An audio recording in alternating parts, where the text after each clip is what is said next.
The Telltale Heart by Edgar Allan Poe. True. Nervous. Very, very dreadfully nervous I had been and am. But why will you say that I am mad? The disease had sharpened my senses, not destroyed, not dulled them. Above all was the sense of hearing acute. I heard all things in the heaven and in the earth. I heard many things in hell. How then am I mad?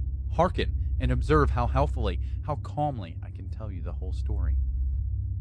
It is impossible to say how first the idea entered my brain, but once conceived, it haunted me day and night. Object there was none, passion there was none. I loved the old man. He had never wronged me, he had never given me insult. For his gold I had no desire. I think it was his eye. Yes, it was this.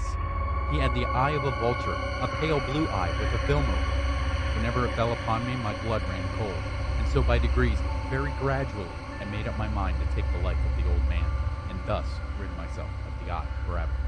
Now this is the point. You fancy me mad. Madmen know nothing. But you should have seen me. You should have seen how wisely I proceeded, with what caution, with what foresight, with what dissimulation I went to work. I was never kinder to the old man than during the whole week before I killed him. And every night, about midnight, I turned the latch of his door and opened it, oh, so gently. And then, when I had made an opening sufficient for my head, I put in a dark lantern, all closed that no light shone out, and then I thrust in my head. Oh, you would have laughed to see how cunningly I thrust it in.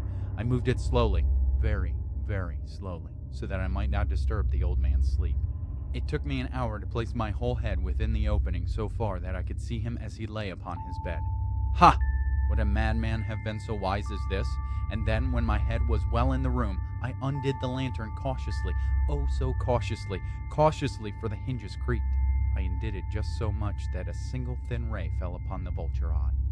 And this I did for 7 long nights, every night just at midnight, but I found the eye always closed, and so it was impossible to do the work, for it was not the old man who vexed me, but his evil eye.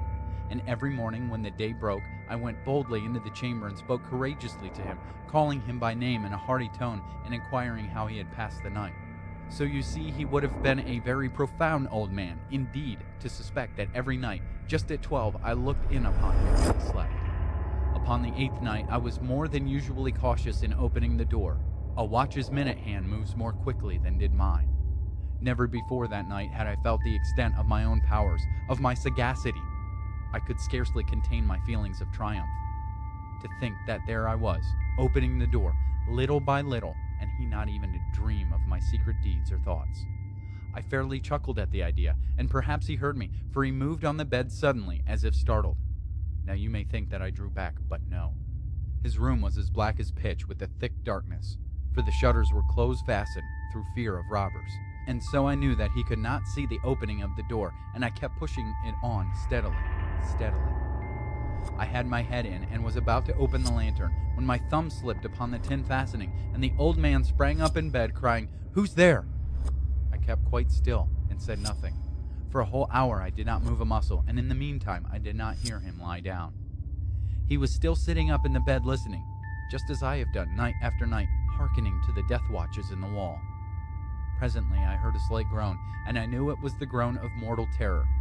It was not a groan of pain or of grief. Oh no, it was the low, stifled sound that arises from the bottom of the soul when overcharged with awe. I knew the sound well. Many a night, just at midnight, when all the world slept, it has welled up from my own bosom, deepening with its dreadful echo the terrors that distracted me. I say I knew it well. I knew what the old man felt, and pitied him, although I chuckled at heart.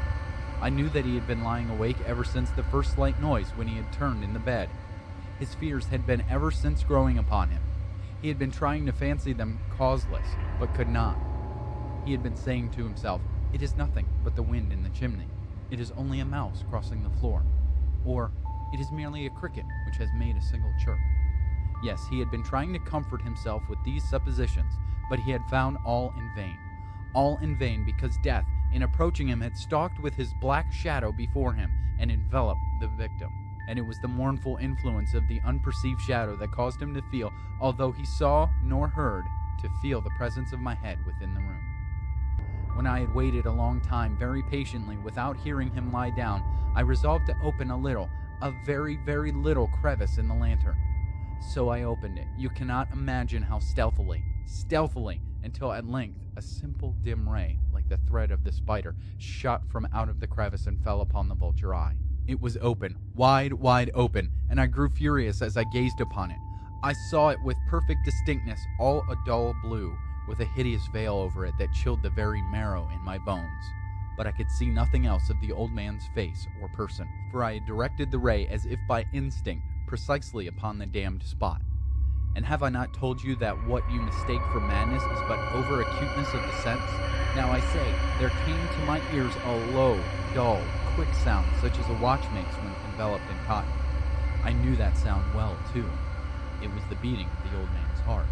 It increased my fury, as the beating of a drum stimulates the soldier into courage. But even yet I refrained and kept still. I scarcely breathed. I held the lantern motionless. I tried how steadily I could maintain the ray upon the eye. Meantime, the hellish tattoo of the heart increased. It grew quicker and louder every instant. The old man's terror must have been extreme. It grew louder, I say, louder every moment. Do you mark me well? I have told you that I am nervous, so I am. And now, at the dead hour of the night, amid the dreadful silence of that old house, so strange a noise as this excited me to uncontrollable terror. Yet for some minutes longer I refrained and stood still. But the beating grew louder. I thought the heart must burst. And now a new anxiety seized me. The sound would be heard by a neighbor. The old man's hour had come. With a loud yell, I threw open the lantern and leaped into the room. He shrieked once only. In an instant, I dragged him to the floor and pulled the heavy bed over him. I then smiled gaily to find the deed so far done. But for many minutes the heart beat on with a muffled sound. This, however, did not vex me. It would not be heard through the wall. At length it ceased. The old man was dead. I removed the bed and examined the corpse. Yes, he was stone dead. I placed my hand upon the heart and held it there many minutes. There was no pulsation. He was stone dead. His eye would trouble me no more. If you still think me mad, you will think so no longer when I describe the wise precautions I took for the concealment of the body. The night waned, and I worked hastily but in silence. First of all, I dismembered the corpse. I cut off the head and the arms and the legs. I then took up 3 planks from the flooring of the chamber and deposited all between the scantlings. I then replaced the boards so cleverly, so cunningly, that no human eye, not even his, could have detected anything wrong. There was nothing to wash out, no stain of any kind, no blood spot whatever. I had been too weary for that. A tub had caught it all. Ha ha! When I had made an end of these labors, it was 4 o'clock, still dark as midnight. As the bell sounded the hour, there came a knocking at the street door. I went down to open it with a light heart, for what had I now to fear? There entered 3 men who introduced themselves with perfect suavity as officers of the police. A shriek had been heard by a neighbor during the night. Suspicion of foul play had been aroused. Information had been lodged at the police office, and they, the officers, had been deputed to search the premises. I smiled, for what had I to fear? I bade the gentleman welcome. The shriek, I said, was my own in a dream. The old man, I mentioned, was absent in the country. I took my visitors all over the house. I bade them search well. I led them, at length, to his chamber. I showed them his treasures, secure, undisturbed. In the enthusiasm of my confidence, I brought chairs into the room, and desired them here to rest from their fatigues, while I myself, in the wild audacity of my perfect triumph, placed my own seat upon the very spot beneath which reposed the corpse of the victim. The officers were satisfied. My manner had convinced them. I was singularly at ease. They sat, and while I answered cheerily, they chatted of familiar things. But ere long, I felt myself getting pale and wished them gone. My head ached, and I fancied a ringing in my ears, but still they sat and still chatted. The ringing became more distinct.